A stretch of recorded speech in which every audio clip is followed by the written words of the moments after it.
11 horas e 30 minutos, a gente volta agora com o TV Mar News. E você sabia que as regras de concessão para benefício de pensão por morte foram modificadas após a reforma da Previdência?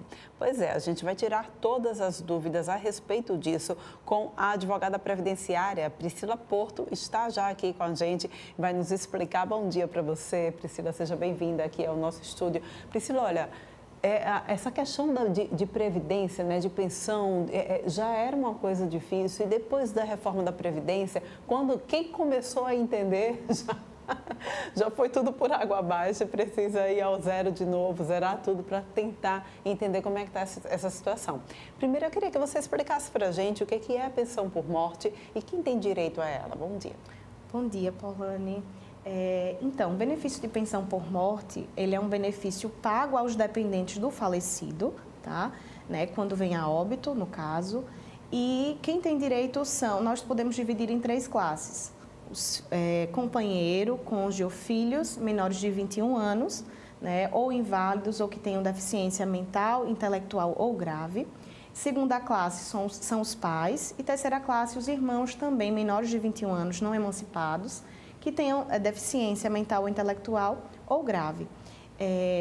Lembrando que a primeira classe, no caso do cônjuge, companheiro, filho menor de 21 anos, a dependência econômica dessas pessoas, ela é presumida, né? Então, não precisa se comprovar que ela precisa daquela remuneração para sustento familiar, tá? Já quando não se tem ninguém da primeira classe, passa para os pais ou para os irmãos, é necessário que haja essa comprovação, sim, da dependência econômica, tá? E uma dúvida muito constante também com relação ao recebimento da pensão por morte para os filhos menores de 21 anos é justamente a situação de quando esse filho ele está cursando, né, uma graduação. Se esse tempo, né, dos 21 anos pode ser prorrogado até os 24 anos. Mas isso não é possível, tá? No regime geral de Previdência Social. Nós temos algumas exceções no regime próprio de Previdência Social, que nós encontramos ou na União, ou nos estados, ou no município que tem um regime próprio. A pensão por morte, ela tem prazo de duração, né? Eu queria que você explicasse para a gente como é que funciona. Exatamente. A pensão por morte para os filhos, né, ela não tem prazo de duração. Ela vai realmente até os 21 anos de idade. Já com relação ao cônjuge e ao companheiro, nós tivemos algumas modificações, né? Se o relacionamento tiver menos de 2 anos, ou se a pessoa, né, que faleceu, ela tiver vertido contribuições ou pago contribuições ao INSS por menos de 18 meses, a pensão ela vai durar 4 meses, certo?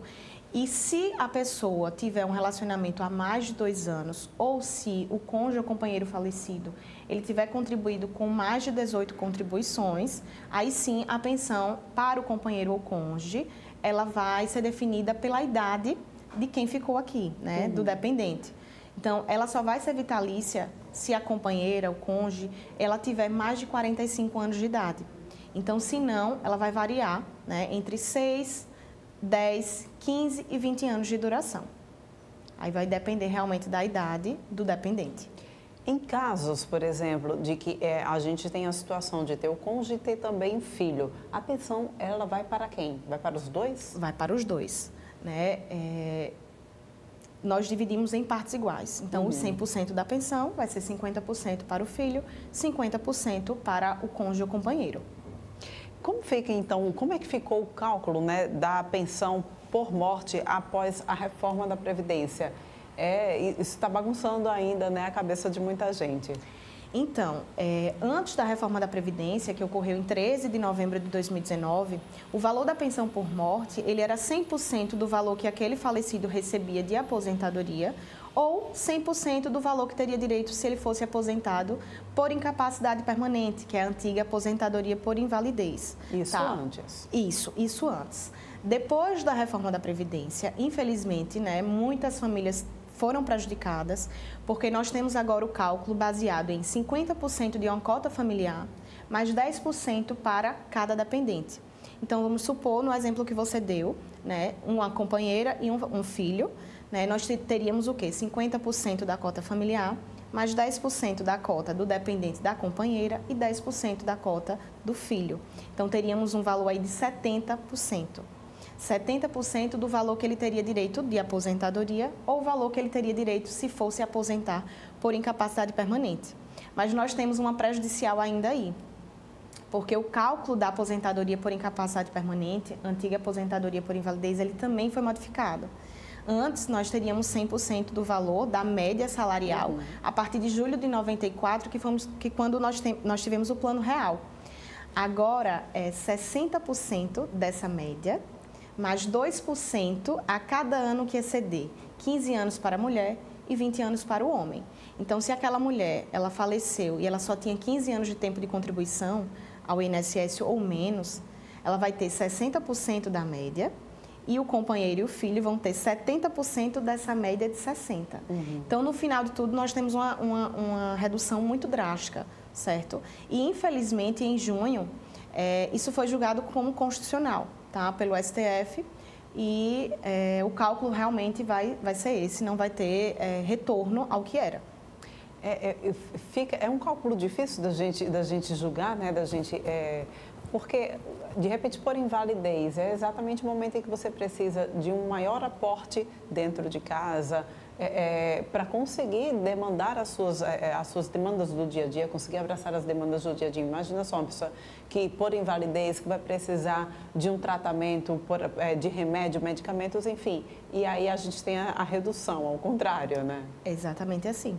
Infelizmente, as famílias foram prejudicadas, inclusive as pessoas que precisam se aposentar por invalidez, né? Como você disse, é uma redução muito grande e, por vezes, é mais benéfico que a pessoa continue recebendo o auxílio por incapacidade temporária, que é o antigo auxílio-doença, do que realmente venha aposentar por incapacidade permanente, que é a aposentadoria por invalidez. Pois é, né? Olha, as cotas por dependente que forem cessadas serão revertidas também aos demais dependentes?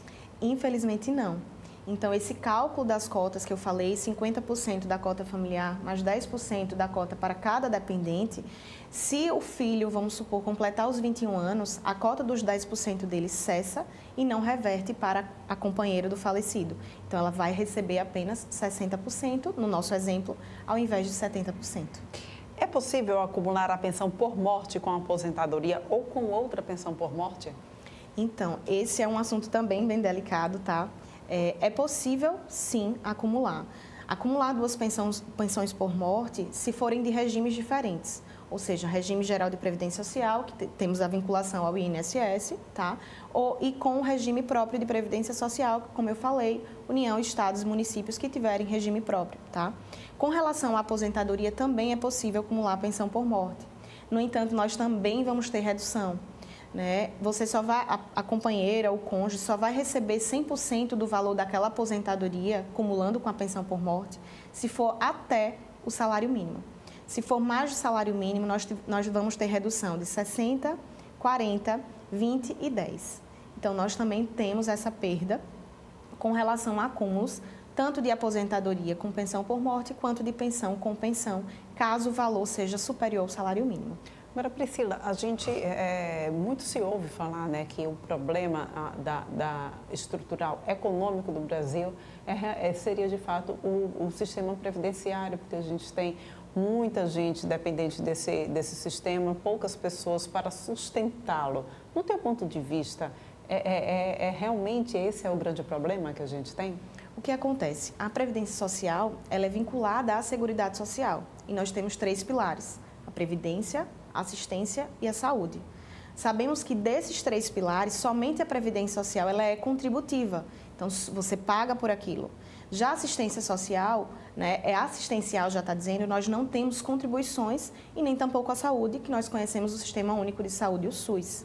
Então, talvez essa retirada de valores da Previdência que sustenta o sistema para também garantir benefícios assistenciais e de saúde, né, acabe afetando esse cálculo realmente, esse sistema econômico de previdência social e abalando a economia do país. No entanto, nós vemos que também é uma falta um pouco de gestão, e até porque as reformas que nós tivemos já da Previdência Social, inclusive a última, ela acaba ferindo princípios, né, constitucionais, como o princípio da dignidade da pessoa humana, o princípio à saúde, como você falou, quando a gente está mais necessitado daquele benefício, nós temos uma redução gigantesca, né? Princípio da vedação ao retrocesso social, porque essa legislação que fala da pensão por morte, se formos olhar a legislação lá atrás, é praticamente igual a uma lei de 1960. Então, nós vemos aí a diferença, né, de anos e nós temos a mesma previsão para uma atualidade totalmente diferente. Pois é, né, gente? Olha, eu agradeço muito a tua participação aqui no nosso estúdio. Volte sempre com temas também assim pertinentes referente à Previdência Social, tá bem? Obrigada, obrigada. A gente vai agora para um rápido intervalo, volta daqui a pouquinho trazendo mais informações para vocês.